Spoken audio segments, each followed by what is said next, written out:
Classroom of the elite year 3 volume 3 के spoilers आ चुके हैं। हम फिर से देखते हैं अनहैबिटेड आइलैंड स्पेशल एग्जाम को, लेकिन इस बार एक ट्विस्ट के साथ। र्यूएन भाई साहब अटैक कर देते हैं आयनो कोजी को एंड उसको वो एक्चुअली में डिफीट कर देता है, लेकिन आयनो कोजी पूरी तरीके से नहीं आ रहे, वो अपना रिवेंज जरूर लेने वाला है। कोएंजी भाई साहब फिर से ही अकेले निकल जाते हैं, लेकिन वो क्या करने वाला है, होरिकिता इचिनोजे वो अपनी क्लास के साथ क्या करने वाला है, इन सारी चीजों के बारे में पता चलेगा तुम्हें इस वीडियो में। पूरा एक्शन पैक चैप्टर होता है, तो तुम्हें बहुत ज्यादा मजा आने वाला है। So let's start with the chapter. Prologue में हम देखते हैं अपनी हियोरी को, जो कि बीच के ऊपर खड़ी हुई होती है एंड आयनो कोजी को याद कर रही होती है। वो एक दिन को याद करती है जब आयनो कोजी एंड वो साथ में थे एंड शाम हो रही थी, बेसिकली बहुत प्यारी शाम थी। एंड यहाँ पे हियोरी एडमिट भी करती है कि आयनो कोजी मैं तुझे बहुत ज्यादा पसंद करती हूँ एंड मैं तुझे एक बार हराना भी चाहती थी, लेकिन अभी तो मैं हार चुकी हूँ, इसकी वजह से मैं कुछ नहीं कर सकती। एंड वो सॉरी भी बोलती है आयनो कोजी को, र्यूएन को, कि मैं अपने पूरे पोटेंशियल से नहीं लड़ पाई, उसके लिए सॉरी। एंड यही कहती है कि आयनो कोजी तेरे लिए जो मेरी फीलिंग्स है वो कभी चेंज नहीं होने वाली। उसके बाद एक्चुअली चैप्टर स्टार्ट होता है एंड स्टार्ट ही होता है शिप से, जहां पे आयनो कोजी एंड हाशिमोतो कैफे के अंदर बैठे हुए होते हैं एंड ये जा रहे हैं एक आइलैंड पे। ये आइलैंड वही वाला आइलैंड है जहां पे सेकंड ईयर के एग्जाम हुई थी एंड जो ये वाले एग्जाम होने वाली है वो भी यहीं पे होने वाली है। आयनो कोजी एंड हाशिमोतो बात कर रहे होते हैं। यहाँ पे हाशिमोतो यही कह रहा है कि क्योंकि हम थर्ड ईयर है तो हमारी बहुत सारी एंट्रेंस एग्जाम आने वाली है, तो यहाँ पे भी ऐसे लोग हैं जो कि पढ़ने वाले हैं, लेकिन हाशिमोतो भाई साहब अभी नहीं पढ़ रहे, ना ही आयनो कोजी पढ़ रहा है। ये फाइनली आइलैंड के ऊपर पहुंच जाते हैं। जो थर्ड ईयर स्टूडेंट्स हैं उनको नीचे बुलाया जाता है। वैसे तो first year and second year students वाले भी है इधर, लेकिन तुम जो इस वीडियो में देखोगे ना वो मेनली थर्ड ईयर के ऊपर ही फोकस होता है। तो माशिमा सेंसेई इनको सारे रूल्स समझाते हैं। वैसे तो रूल्स बहुत ज्यादा लेंथी थे, जो बहुत स्पेसिफिक रूल्स है वो मैं तुझे स्क्रीन के ऊपर भी दिखा दूंगा, लेकिन फिर भी मैं तुम्हें शॉर्ट में समझाने की कोशिश करता हूं। इसमें जो स्टूडेंट्स है वो कुछ रोल को चूज कर सकते हैं। सबसे इंपॉर्टेंट रोल है वीआईपी का। बेसिकली पूरी क्लास को वीआईपी को प्रोटेक्ट करना है। ये खुद तो कुछ नहीं कर सकते, लेकिन यस इनको प्रोटेक्ट होना है, यही इनकी एबिलिटी। फिर आता है कमांडर, जो कि एक ही बंदा हो सकता है। ये सारे बंदों की जीपीएस लोकेशन देख सकता है सारे क्लासेस की एंड इसको गाइड करना होता है दूर बैठ के कि भाई हमारी टीम को अब क्या जाना है, तुम्हें बच के रहना है, ये सारी चीज होती है उसकी। उसके बाद आता है गार्ड, जो कि जिनको पेंट बॉल गन्स दी जाती है। इसमें एक्चुअल गन्स यूज नहीं होने वाली, इतना भी बुरे नहीं है भाई इनके लोग। तो बेसिकली जब कलर इनके ऊपर गिरता है ना तो ये आउट हो जाते हैं। इनको एक स्पेसिफिक कपड़े भी पहनाए गए हैं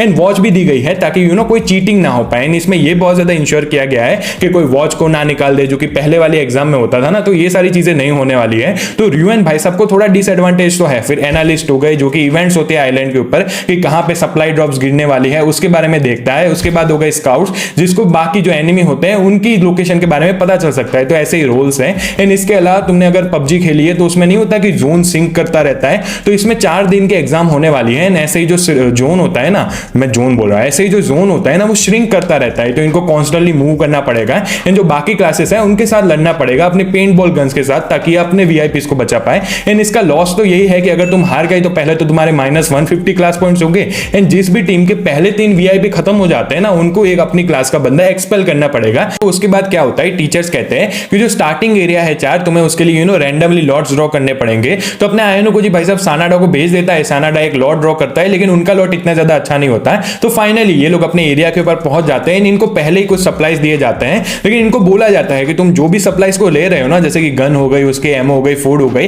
या फिर टेंट भी हो गया, तुम्हें उसको कैरी करना ही पड़ेगा। ऐसा नहीं है कि तुम बीच आइलैंड में उसको छोड़ दो, तो ऐसा तुम नहीं कर सकते। तो ये यही कह रहे होते हैं कि भाई हमें कौन सी चीज लेनी चाहिए, कौन सी नहीं लेनी चाहिए। तो इसके लिए इनको स्ट्रेटेजी बनानी होती है। आयनो कोजी भाई साहब ऑब्वियसली स्टार्टिंग में तो कुछ नहीं बोलते, लेकिन क्योंकि ये लोग कोई डिसीजन नहीं ले पा रहे थे ना, इनके पास 1 घंटे का ही टाइम था जो हेड स्टार्ट होता है वो। तो आयनो कोजी एक डिसाइड करता है कि भाई एक काम करो, जो जरूरी चीजें हैं उनको ही लो। वैसे भी जैसे एग्जाम आगे बढ़ती जाएगी तो लोग तो एलिमिनेट होते जाएंगे, तो फिर हमारे ऊपर ही बर्डन आ जाएगा। एग्जाम स्टार्ट होने से पहले आयनो कोजी एक और डिस्कशन करता है। वो कहता है कि अगर हम इस एग्जाम को हार जाते हैं तो हम एक्सपेल किसको करेंगे। तो जो लो रैंकिंग स्टूडेंट होते हैं वो तो ऑब्वियसली पैनिक करना स्टार्ट कर देते हैं, कहते हैं कि भाई अभी से हम उसकी क्यों बात कर रहे हैं। जो मोरिशिता होती है वो तो कह देते हैं कि भाई हाशिमोतो को एक्सपेल कर देंगे, एंड यहाँ पे हाशिमोतो भी आर्ग्यू कर रहा होता है। लेकिन आयनो कोजी कहता है कि एक सेकंड रुको, मैं तुम लोगों की बात नहीं कर रहा। अगर इस एग्जाम को हम हार जाते हैं ना तो मैं खुद को एक्सपेल करना चाहता हूं, जिससे सब लोग सरप्राइज हो जाते हैं। वो कहते हैं कि आयनो कोजी तू तो लीडर है, तो खुद को क्यों एक्सपेल करना चाहता है। लेकिन अपने आयनो कोजी कहते हैं कि यस भाई यही रीजन है, तुम लोगों ने मेरे ऊपर इतना खर्चा करके मुझे इधर बुलाया है, अगर हम मेरी वजह से एग्जाम हार जाता है या फिर कुछ भी होता है तो मुझे रिस्पॉन्सिबिलिटी लेनी चाहिए एंड मैं खुद को एक्सपेल कर दूंगा। एंड आयनो कोजी यहाँ पे स्मार्ट भी होता है, उसको पता है कि अगर वो खुद को नॉमिनेट करेगा तो जो दूसरे लोगों के ऊपर स्ट्रेस होता है वो और कम हो जाएगा। इसके बाद आती है बारी रोल्स असाइन करने की, भाई कौन सा रोल किसको मिलेगा। यहाँ पे ऑब्वियसली जो कमांडर वाला रोल था वो सबसे इंपॉर्टेंट था, क्योंकि उसको ही सारी स्ट्रेटेजी देखनी थी एंड कहां है क्या जजमेंट लेना है वो उसको पर ही डिपेंडेंट था। तो सब लोग यही कहते हैं कि आयनो कोजी तू इतना ज्यादा स्मार्ट है, हमारा लीडर ही है, तो तुझे ही कमांडर बन जाना चाहिए। एंड आयनो कोजी काइंड ऑफ अग्री तो करता है, क्योंकि उसको ये पता था कि अगर कोई बेवकूफ कमांडर बन गया तो हम पूरी गेम को ही हार जाएंगे। लेकिन हाशिमोतो यहाँ पे आर्ग्यू करता है, वो कहता है कि हमारे पास जो फिजिकली टैलेंटेड स्टूडेंट्स होते हैं ना वो बहुत ज्यादा कम है। जो क्लास ए वाले पहले के बच्चे थे उनको बस एकेडमिक से आता है, तो लोग इतने ज्यादा फिजिकली स्ट्रांग नहीं है। तो वो कहते हैं कि देख हाशिमोतो, कीतो, आयन ओकोजी ये तीन ही ऐसे बंदे हैं जो कि फिजिकली बहुत ज्यादा स्ट्रांग है। एंड अगर हम आयन ओकोजी को बिठा देंगे हेडक्वार्टर में तो हमारे लिए बहुत ज्यादा मुश्किल हो जाएगी। एंड आयन ओकोजी भी इससे एग्री करता है। वो कहता है कि भाई मुझे दूर एक कमरे में बैठे हुए ये जो कमांड्स एंड ऑर्डर्स होता है वो देना इतना ज्यादा अच्छा नहीं लगता है। क्या फायदा मेरे ऑर्डर्स का जब बच्चे हैं वो उसको फॉलो ही ना कर पाए। तो आयन ओकोजी यही कहता है कि हाशिमोतो तो सही कह रहा है, मैं खुद को गार्ड की तरह ही असाइन करूंगा। एंड ये लोग क्या करेंगे कि कुछ वीआईपी को भी असाइन कर देते हैं, तो जो कमांडर होता है ना उससे बात करने के लिए वीआईपी के थ्रू कर सकते हैं। तो आयन ओकोजी ऑब्वियसली ऑर्डर तो उसको भी दे सकता है। अभी बारी आती है कमांडर की कि हम कमांडर किसको बनाए। वो पहले तो मोरिशिता को नॉमिनेट करता है, लेकिन मोरिशिता खुद ही मना कर देती है कि नहीं भाई मुझे कमांडर नहीं बनना है। फिर आते हैं अपने शिमाजाकी भाई साहब जो कि खुद कहते हैं कि भाई मैं फिजिकली इतना ज्यादा अच्छा नहीं हूं तो मुझे कमांडर बना दे। आयन ओकोजी थोड़ा स्केप्टिकल तो होता है, उसको पता है कि भाई शिमाजाकी स्मार्ट बंदा है, लेकिन वो बुक की स्मार्ट है। बेसिकली उसको पढ़ाई में ज्यादा इंटरेस्ट है, उसको ये नहीं पता था कि ये सारी रिस्पॉन्सिबिलिटी हैंडल कर पाएगा। लेकिन क्योंकि कोई और बंदा नहीं था तो वो कहता है कि ठीक है शिमाजाकी तू ही बन जा। अभी इसके बाद होती है बाकी रोल्स की बारी, तो तुम्हें स्क्रीन के ऊपर दिख रहा होगा कि बाकी रोल्स किसको मिले। फाइनली एग्जाम स्टार्ट होती है। आयन ओकोजी यही डिसाइड करता है कि हम G8 एरिया की तरफ मूव करेंगे। बेसिकली नॉर्थ की तरफ ये जा रहे होते हैं। इनकी प्रॉब्लम यही होती है कि इनकी एक साइड थी होरिकिता, दूसरी साइड थी र्यूएन की क्लास, तो ये काइंड ऑफ सैंडविच हो चुके थे। अपने शिमाजाकी भाई साहब एक और इंफॉर्मेशन देते हैं, जो सारे कमांडर्स थे उनको एक अलग ही एरिया में ले जाया गया था एंड उनको अलग रूम दिए गए थे। तो शिमाजाकी ने बाकी कमांडर्स को भी देखा तो हमें और कमांडर्स पता चलते हैं, जैसे कि होरिकिता की क्लास से मासुशिता को चूज किया जाता है, र्यूएन ने कानेडा को चूज किया था, इचिनोजे खुद भी एक कमांडर बन चुकी है। तो ये सारे थे कमांडर्स, इनको और ज्यादा इंफॉर्मेशन मिलती है। यहाँ पे सारे लोग ऑब्वियसली नॉर्थ की तरफ ही जा रहे होते हैं, बस जो इचिनोजे की क्लास होती है ना वो ईस्ट की तरफ जा रही होती है। ऐसा लग रहा था कि उनको ये जो फाइट वगैरह होती है उसको अवॉइड करना था। अभी यहाँ पे क्या होता है, आयन ओकोजी और होरिकिता की क्लास काइंड ऑफ क्लोज थी, तो अगर आयन ओकोजी की क्लास स्पीड अप करते खुद को तो होरिकिता भी खुद को स्पीड अप करती, तो ऐसे टेंशन बढ़ रहा था। तो आयन ओकोजी यही कहता है कि एक काम करो अभी के लिए हम रुक जाते हैं, होरिकिता की क्लास को थोड़ा आगे जाने दो, तब तक हम थोड़ी स्ट्रेटेजी मीटिंग कर लेते हैं। यहाँ पे सब लोग भी यही कह रहे होते हैं। उसके बाद इचिनोजे की क्लास हो गई, होरिकिता की क्लास हो गई या फिर र्यूएन की क्लास हो गई, वो भी एक टाइम पे रुकी जाते हैं, सारी चीजें देख रहे होते हैं। आयन ओकोजी एक फॉर्मेशन भी बनाता है। वो कहता है कि सबसे आगे रखो शिराइशी को, बीच में रखो ताकेमोतो को, लास्ट में रखो निशिकावा को। जो सारे गार्ड्स हो गए या फिर दूसरे रोल के बंदे हो गए उनको इन सारे लोगों को प्रोटेक्ट करना है। वो एक और जीनियस बात कहता है, वो कहता है कि जो अपनी गन्स है, जो गार्ड्स लोग है ना, वो अपनी गन्स बार बार वीआईपी के साथ रोटेट करते रहो, ताकि अगर कोई दूसरा बंदा इनको देख भी ले तो उनको ये ना पता चले कि इन सब में से वीआईपी कौन है। आयन ओकोजी अपनी रूल बुक को भी पढ़ता है जहां पे उसको और ज्यादा पेनल्टीज के बारे में पता चलता है। उसके अलावा शिमाजाकी इनको एक रिपोर्ट देता है कि होरिकिता की क्लास का एक बंदा कहीं और ही जा रहा है। बेसिकली शिमाजाकी ये तो देख सकता था कि डॉट्स कहां पे है, लेकिन वो ये नहीं देख सकता था कि कौन सा बंदा है वो। तो इसकी वजह से ये लोग सारे बहुत वरीड होते हैं। वैसे तो आयन ओकोजी को आइडिया था कि ये कोएंजी ही होगा, लेकिन फिर भी ये अपनी एबिलिटी को यूज कर लेते हैं। इनको पता चल जाता है कि कोएंजी है, वो उसको मार्क भी कर लेते हैं। ये लोग वैसे तो थोड़े वरीड होते हैं क्योंकि सेकंड यूनियन में कोएंजी ने अकेले ही फर्स्ट प्लेस ले ली थी, लेकिन आयन ओकोजी इनको दिलासा दिलाता है कि देख भाई कोएंजी अकेला हम सबको नहीं मार सकता है। एंड ऐसा लग रहा है कि वो ज्यादा सीरियस नहीं ले रहा है इस एग्जाम को, इसकी वजह से अकेला जा रहा है। लेकिन वो जो स्पीड पे चल रहा होता है ना, सब लोग सरप्राइज हो जाते हैं कि एक बंदा इतनी स्पीड पे कैसे जा सकता है। क्योंकि सब लोग रुक गए होते हैं तो आयन ओकोजी भी इस मौके का फायदा उठाता है, अपनी गन को पकड़ता है, सब लोगों को गन चलाना सिखा रहा होता है। बेसिकली उनको वही समझा रहा होता है कि गन में कौन से कंपोनेंट होते हैं, हमें क्या करना चाहिए गन से। एंड यहाँ पे तभी कीतो आता है उसके पास एंड यही कहता है कि आयन ओकोजी तू सीरियस तो है ना, मतलब तुझे फर्स्ट प्लेस ही लेनी है ना। लेकिन आयन ओकोजी इसका ठीक से जवाब नहीं देता है, लेकिन वो कहता है कि ठीक है भाई एक अच्छी अपॉर्चुनिटी है। वो सारे क्लासमेट्स को बुलाता है, यही कहता है कि सुनो भाई साहब इस एग्जाम में हमें सेकंड प्लेस लेनी है, फर्स्ट प्लेस नहीं लेनी है। तो सब लोग सरप्राइज हो जाते हैं। वो कहते हैं कि हाँ भाई अगर हम सेकंड प्लेस ले लेते हैं तो हमें 100 क्लास पॉइंट्स तो मिलेंगे, लेकिन हमें एम तो फर्स्ट के लिए करना पड़ेगा ना। लेकिन आयन ओकोजी कहता है कि नहीं नहीं मैं ऐसे नहीं कह रहा हूं, हमें फर्स्ट प्लेस इचिनोजे की क्लास को देनी पड़ेगी, जिससे सब लोग शॉक्ड हो जाते हैं। वैसे तो इनका इचिनोजे के साथ अलायंस पहले से है, लेकिन ऑब्वियसली सारे क्लासमेट्स को ये पता नहीं था। हाशिमोतो को ये पता होता है तो वो बीच में इंटरवीन करता है। एंड आयन ओकोजी को यही कहता है कि भाई ये ठीक टाइम नहीं है ये सारी बात करने का, लेकिन आयन ओकोजी फिर भी कंटिन्यू करता है। वो कहता है कि हमने इचिनोजे के साथ अलायंस बनाया है एंड अगर तुम्हारी क्लास को फर्स्ट पोजीशन पे जाना है इतना जल्दी तो तुम्हें थोड़े अलायंस तो बनाने पड़ेंगे, क्योंकि होरिकिता की क्लास एंड र्यूएन की क्लास तो हमारे साथ जुड़ने नहीं वाली है। अगर इचिनोजे की क्लास उन लोगों के साथ जुड़ गई तो हमारे लिए बहुत ज्यादा प्रॉब्लम हो जाएगी। फिर भी जो स्टूडेंट्स होते हैं वो आर्ग्यू कर रहे होते हैं एंड सब लोग यही कह रहे होते हैं कि अगर हाशिमोतो इतनी जल्दी मान गया तो हम लोग नहीं मानने वाले, क्योंकि वो बंदा तो ट्रेटर है ना। तो बेसिकली आयन ओकोजी को भी पता चल जाता है कि ठीक है भाई ये ठीक टाइम नहीं था ये वाली बात करने का। लेकिन तभी यहाँ पे एक बहुत बड़ी प्रॉब्लम हो जाती है, इनके ऊपर एक सरप्राइज अटैक हो जाता है एंड सब लोग इनके ऊपर गोलियां बरसाने लगते हैं। वो एम भी नहीं कर रहे होते हैं ठीक से एंड तुरंत मशीन गन जैसे चल रही होती है ना इनके ऊपर चलने लगती है। सारे लोग बहुत ज्यादा सरप्राइज हो जाते हैं, ऐसे दूर भागने लगते हैं। आयन ओकोजी कमांड लेता है, इन सबको यही कहता है कि भाई अपनी बैग पैक हो गई, उन सारी चीजों को लो, जल्दी से हम फॉरेस्ट की तरफ भागते हैं। वो कीतो हो गया, कुछ और लड़के हो गए, उनको पीछे रहता है, कहता है कि भाई हमें प्रोटेक्ट करो ताकि ये लोग हमारे से कैचअप ना कर पाए। लेकिन ऐसा सरप्राइज अटैक कर कौन सकता है, क्योंकि थोड़े टाइम पहले जब इन्होंने जीपीएस को देखा तब तो सब ठीक था। ये वाला अटैक किया था रिवेन की क्लास ने, लेकिन कैसे, तो जो कमांडर होते हैं उनके पास एक एबिलिटी होती है जीपीएस जाम करने की, जिससे जो अपनी क्लास का जीपीएस होते हैं उसको एक जगह पे स्टेट कर सकते हैं ताकि दूसरे बंदों को ना दिखे कि वो कहां जा रहे हैं। एंड शिमाजाकी ने जब जीपीएस को देखा होगा तो उसको यही लगा होगा कि शायद से ये लोग एक जगह पे रुके हैं। उसने बहुत ज्यादा क्लोजली इस वाली बात को नहीं देखा, इसकी वजह से रिवेन की क्लास ने ये सरप्राइज अटैक मारा। एंड आयानोकुजी की क्लास के 15 बच्चे चले जाते हैं, एक वीआईपी भी घूम जाता है। इसके अलावा 3 जो बच्चे होते हैं वो कहीं पे लॉस्ट हो जाते हैं, क्योंकि इनके पास वीआईपी नहीं थे।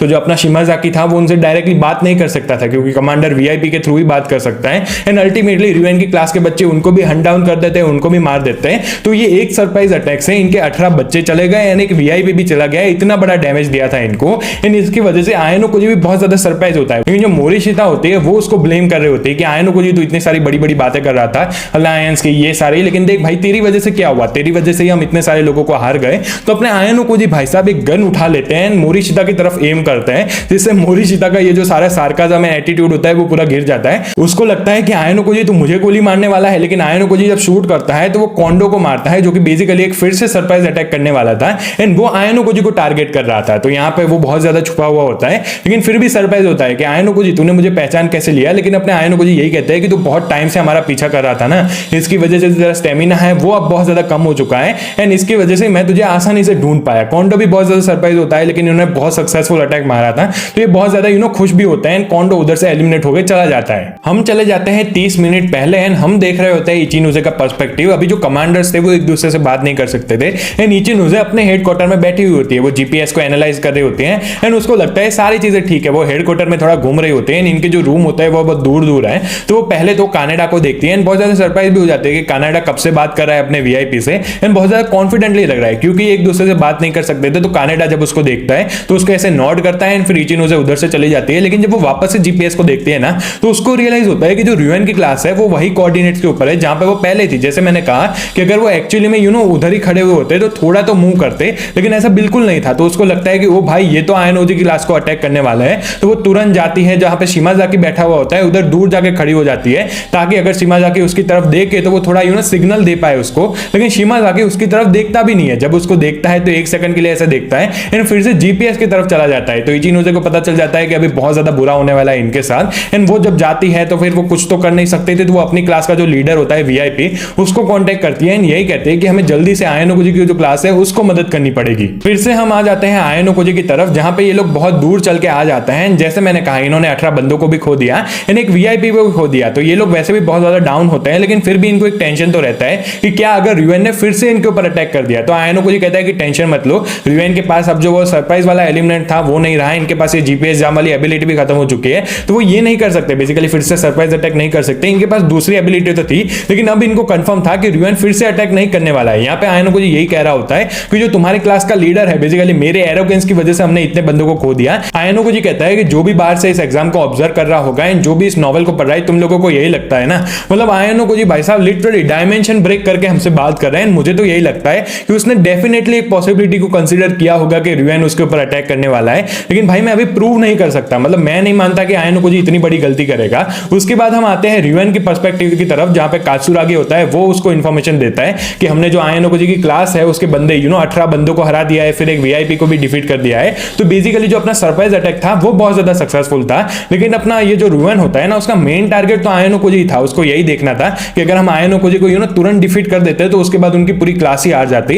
एंड तब इशिजाकी भी आता है, वो भी यही कहता है कि हमें अपना अटैक और ज्यादा आगे बढ़ाना चाहिए। लेकिन रिवेन यही कहता है कि अगर आयानोकुजी को हम हरा देते तो हम फिर भी अटैक कर सकते थे आगे, लेकिन क्योंकि आयानोकुजी अभी भी रह रहा है तो हमारा जो प्लान है ना वो हम इधर ही स्टॉप कर देते हैं। वैसे भी इनको यही दिखाना था कि आयानोकुजी को इनविंसिबल बंदा नहीं है कि तुम उसको हरा ही नहीं सकते। एंड उनका ये वाला जो प्लान था वो सक्सेसफुल हो जाता है। इनकी खुद की भी एक लड़की होती है यामाशिता करके, वो गुम जाती है। तो पहले तो ये 2 लोग को भेज रहे होते हैं उसको ढूंढने के लिए, लेकिन रिवेन को पता होता है कि अगर ये 2 लोगों को भेजेंगे तो ये इनको सर्च कर सकते हैं, एंड फिर इनको पता चल जाएगा कि इनमें से वीआईपी कौन है। बेसिकली यामाशिता वीआईपी होती है। इसकी वजह से वो कहते हैं कि भाई 2 लोगों को मत भेजो, 10 लोगों को भेजो, ताकि आयानोकुजी को पता ही ना पल पाए। लिटरली मेरा गला बहुत सूख चुका है इस नोवेल को रिकॉर्ड करते हुए, बहुत ज्यादा पापड़ बेलने पड़ता है। तो यस, आयानोकुजी को पता ही ना चल पाए, इसकी वजह से वो 10 लोगों को भेजते हैं। ये प्लान एक्चुअली में सक्सीड भी करता है। जब आयानोकुजी मैप को देख रहा होता है ना, बेसिकली शिमाजाकी उसको इंफॉर्मेशन देता है, तो उसको यही लगता है कि अगर 10 बंदों का टूर है तो हम उसको स्कैन नहीं कर सकते हैं, उनके साथ लड़ना भी नहीं चाहिए वरना वो रिटेरिएट करते हैं। उसके बाद जो फर्स्ट इवेंट होता है 10 बजे वो फाइनली स्टार्ट हो जाता है। बेसिकली सप्लाई ड्रॉप्स गिरने वाली होती है, हर जगह पे रैंडम सप्लाई ड्रॉप्स होती है,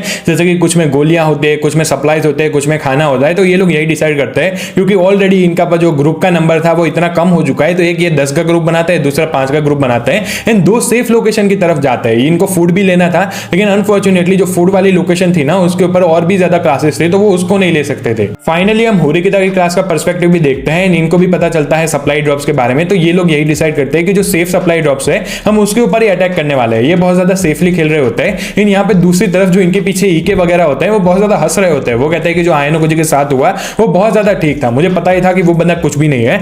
मतलब इनको क्या पता कि अगर आयनो कुजी नहीं होता ना तो ईके वगैरह पहले ही एक्सपेल हो गए थे, फिर भी ये लोग उसका मजाक उड़ा रहे होते हैं। दूसरी तरफ जो होरिकिता होती है, हिराता होता है, सूडो होते हैं, ये लोग बहुत ज्यादा सरप्राइज होते हैं। उनको यही लगता है कि भाई रिवेन ने क्या अटैक मारा है। ये लोग ये भी एक्सेप्ट करते हैं कि अगर हमारे ऊपर रिवेन अटैक मारता ना तो हमारे भी इतने बंदे शायद से एलिमिनेट हो जाते, क्योंकि बहुत तगड़ा अटैक था उसका। क्योंकि वो फिर भी बहुत ज्यादा सरप्राइज होते हैं कि क्या आयनो कुजी को इस अटैक की पॉसिबिलिटी के बारे में पता नहीं चला, मतलब उसको ऐसी भनक भी नहीं लगी। क्योंकि जैसे मैंने कहा रिवेन नहीं कह रहा था कि हमें आयनो कुजी की ऐसी इनविंसिबल इमेज को ही तोड़ना है कि सबको यही लगता है कि ओ भाई आयनो कुजी तो भगवान है, उसको कोई हरा नहीं सकता। तो रिवेन का एक गोल भी ये था एंड यहाँ पे ये उसका गोल काम भी कर रहा है, क्योंकि होरिकिता वगैरह को यही लगता है कि भाई हम तो ये मान रहे थे कि आयनो कुजी नेक्स्ट ही लेवल के ऊपर है, उसको कोई हरा नहीं सकता, लेकिन रिवेन ने एक्चुअली में बहुत अच्छा प्रूव कर दिया है। यहाँ पे एक बात तो बहुत अच्छी होती है इनके लिए, क्योंकि जो अभी होरिकिता की क्लास है, इचिनोजी की क्लास है, वो टॉप के ऊपर चल रही है, ये बहुत ज्यादा सेफली चल रहे हैं, जबकि ये जो आयनो कुजी की क्लास है वो सबसे बॉटम के ऊपर है, इनके बहुत ज्यादा बंदे चले गए हैं। जो रिवेन की क्लास है उन्होंने भी 2-3 बंदों को लूज कर दिया है, तो इनकी पोजीशन अभी बहुत ज्यादा अच्छी है। उसके बाद हम फिर से आ जाते हैं आयनो कुजी के पर्सपेक्टिव के ऊपर, जहां पे ये लोग 2 सप्लाई ड्रॉप्स को लूट लेते हैं, लेकिन जो लूट होती है वो बहुत ज्यादा कम होती है। तो ये इनके लिए एक ब्लेसिंग भी थी, कर्ज भी था। ब्लेसिंग इसलिए थी क्योंकि ये वैसे भी कम बंदे थे तो इनको कम सप्लाईज चाहिए। कर्ज इसके लिए था क्योंकि ये ज्यादा बंदे नहीं है तो ये ज्यादा लूट बॉक्स को नहीं लूट कर सकते थे, तो ऑब्वियसली इनकी पोजीशन अभी बहुत ज्यादा बुरी थी। उसके बाद दिन आगे बढ़ता रहता है और ज्यादा सप्लाई ड्रॉप्स गिरती है, लेकिन जो आयनो कुजी की क्लास है वो ज्यादा लूट नहीं कर पाती। सबसे ज्यादा लूटती है इचिनोजे की क्लास एंड उसके बाद लूटती है होरिकिता एंड रिवेन की क्लास। रिवेन के पास तो एरिया का कंट्रोल भी बहुत ज्यादा है, क्योंकि उन्होंने पहले जो सरप्राइज अटैक किया ना उसकी वजह से उन्होंने एरिया बहुत ज्यादा कंट्रोल में ले लिया है। तो अभी आयनो कुजी की क्लास की पोजीशन बहुत ज्यादा बुरी है एंड अभी 5 बजने वाले थे एंड जो फाइनल जो ड्रॉप बॉक्स आने वाला था वो आने वाला था एंड इनके पास फूड ऑब्वियसली बहुत कम था, तो अगर ये अभी नहीं लूटते इसको तो अगले दिन इनके लिए बहुत ज्यादा प्रॉब्लम हो जाती है। जो इनको यही डिसाइड करना था कि हम क्या कर सकते हैं। आयनो कुजी यही ऑर्डर देता है कि भाई हमें फाइट करना ही पड़ेगा, लेकिन इनके पास एक और सवाल था। बेसिकली एक ग्रुप बन के एक लूट बॉक्स के ऊपर टूट पड़े ताकि हम उस लूट बॉक्स को लूट पाए, या फिर हम एक काम करें 2 ग्रुप में स्प्लिट हो जाए जिसमें इनके पास जो पावर होगी वो बहुत ज्यादा कम हो जाएगी, लेकिन एटलीस्ट एक चांस तो रहेगा ना कि ये लूट सकते हैं ज्यादा। यहाँ पे बहुत सारे लोग कंफ्यूज होते हैं कि हमें क्या करना चाहिए, लेकिन आयनो कुजी भाई साहब आंसर देते हैं कि हमें 2 लूट बॉक्स को लूटना पड़ेगा तभी हम सस्टेन कर सकते हैं। लेकिन वो ये कहता है कि भाई टेंशन मत लो, तुम जो 17 बंदे हो ना तुमको एक ग्रुप बनाना है एंड आयनो कुजी अकेला जाने वाला है एक लूट बॉक्स को लूटने के लिए। मतलब आयनो कुजी भाई साहब तो अलग ही लेवल पे है, इसका कॉन्फिडेंस भाई साहब देख के मजा आ जाता है। ऑब्वियसली सारे लोग सरप्राइज होते हैं एंड कहते हैं कि भाई क्या बोल रहा है तू अकेले कैसे चांस स्टैंड करेगा। लेकिन आयनो कुजी कहता है कि देखो भाई हमारे पास टाइम कम है एंड हमें लूट करना पड़ेगा, तो तुम जल्दी यहां से निकलो, यही है मेरा ऑर्डर। एंड वो उनको ये भी कहता है कि अगर तुम जाओ तुम्हारे सामने रिवेन या फिर कोई भी और क्लास आ जाए एंड उनके पास 10 से ज्यादा बंदे हो ना ग्रुप में तो तुरंत उधर से रिट्रीट कर देना, क्योंकि हम और बंदों को नहीं खो सकते। तो उसके बाद वही होता है, ये लोग 2 ग्रुप में स्प्लिट हो जाते हैं। वैसे तो आयनो कुजी को तुम ग्रुप नहीं कह सकते, लेकिन फिर भी ठीक है। एंड तुम्हें पता है सबसे ज्यादा सरप्राइजिंग बात क्या है? आयनो कुजी एक्चुअली में जो फूड ड्रॉप के लिए गया था वो उसको लेके आता है, लेकिन जो हाशिमोतो का ग्रुप होता है ना बेसिकली 17 बंदे, वो उधर से रिट्रीट करके आ जाते हैं, क्योंकि रिवेन का ग्रुप ऑब्वियसली 20-30 बंदे थे, इसकी वजह से उनको वापस आना पड़ा। मतलब तुम सोचो भाई आयनो कुजी क्या ही कर रहा है। लेकिन इनको जो लूट मिली वो बहुत ज्यादा कम थी, इनको फूड तो मिला लेकिन बहुत ज्यादा कम था, तो ये जो फूड होता है उसको स्प्लिट कर लेते हैं। उसके बाद सब लोग कैंप लगाते हैं, क्योंकि एक रूल था कि तुम 5 बजे के बाद लड़ नहीं सकते, उसके बाद जीपीएस वगैरह सब बंद हो जाता है। तो इसकी वजह से ये लोग यही डिसाइड करते हैं कि फाइनली अब हम रिलैक्स कर सकते हैं। यहाँ पे हाशिमोतो कोशिश भी करता है कि मैं सबका मूड इंकरेज करने की कोशिश करूं कि भाई टेंशन मत लो, हम 18 हुए तो क्या हुआ, और अब भी जीत सकते हैं। लेकिन जब वो ट्राई करता है तो सब लोग यही कहते हैं कि भाई तू चुप हो जा, वैसे भी हम बहुत ज्यादा गुस्से में हैं। तो हाशिमोतो भाई साहब का भी पोपट हो जाता है। उसके बाद बहुत अच्छा एटमॉस्फेयर होता है। आयनो कुजी, हाशिमोतो ऐसे 5 बंदे एक टेंट के अंदर होते हैं एंड हाशिमोतो सबको स्टोरी सुना रहा होता है, मतलब सारे बंदे एक दूसरे को स्टोरी सुना रहे होते हैं। एंड जब आयनो कुजी की बारी होती है तो आयनो कुजी ये कहता है कि सॉरी भाई मुझे एक काम याद आ चुका है, एंड वो उधर से चले जाता है। लेकिन उसको एक एक्चुअली में काम याद हुआ होता है। वो शिराइशी के टेंट के ऊपर जाता है एंड शिराइशी को बुलाता है, उसको कहता है कि भाई मुझे तुझसे एक काम है, क्या हम बात कर सकते हैं? उसकी जो टेंट मेट होती है होएशी, वो कहते हैं कि ओ भाई रात में मजे करने चले हो। लेकिन आयनो कुजी उसको यही कहता है कि भाई ऐसी कोई बात नहीं है। वो उधर जाते हैं, आयनो कुजी शिराइशी से यही पूछता है कि आज मैंने जो लीडरशिप की उससे तुझे कोई प्रॉब्लम है है या फिर तू कुछ कहना चाहती है मुझे कि भाई तू इसके ऊपर इंप्रूव कर सकता है। लेकिन शिराइशी कहती है कि मैं बहुत ज्यादा सरप्राइज हूं कि तू मुझसे ये बात पूछ रहा है, मतलब मुझे तो कोई कंप्लेन नहीं है तेरी लीडरशिप से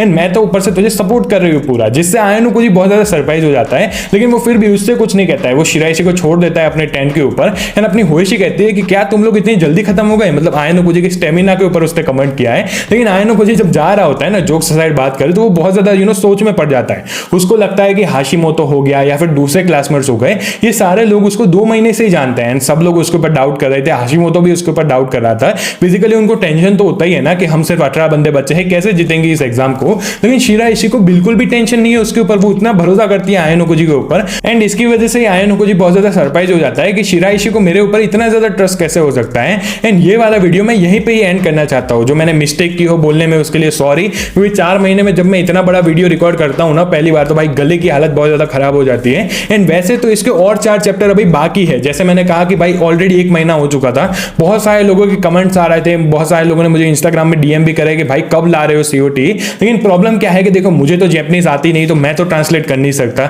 इंग्लिश की ट्रांसलेशन जब आती है तो मैं ही सबसे पहले वीडियो डालूंगा, क्योंकि ऑब्वियसली इसके ऊपर ही मुझे सबसे ज्यादा व्यूज आते हैं। तो यही सीन होता है। लेकिन जो अब नए जो ट्रांसलेटर वगैरह आए ना वो बहुत ज्यादा देरी कर रहे हैं, मतलब और 2 चैप्टर ही इनको ट्रांसलेट करना बाकी है। तो मुझे लगता है कि 1 हफ्ते के अंदर हो जाना चाहिए, लेकिन मैं कोई गारंटी नहीं दे रहा हूं। फिर भी अगर तुम्हें ये वाला वीडियो पसंद आए तो लाइक कर देना, चैनल पे नए हो तो do subscribe. Thank you so much for watching, bye bye.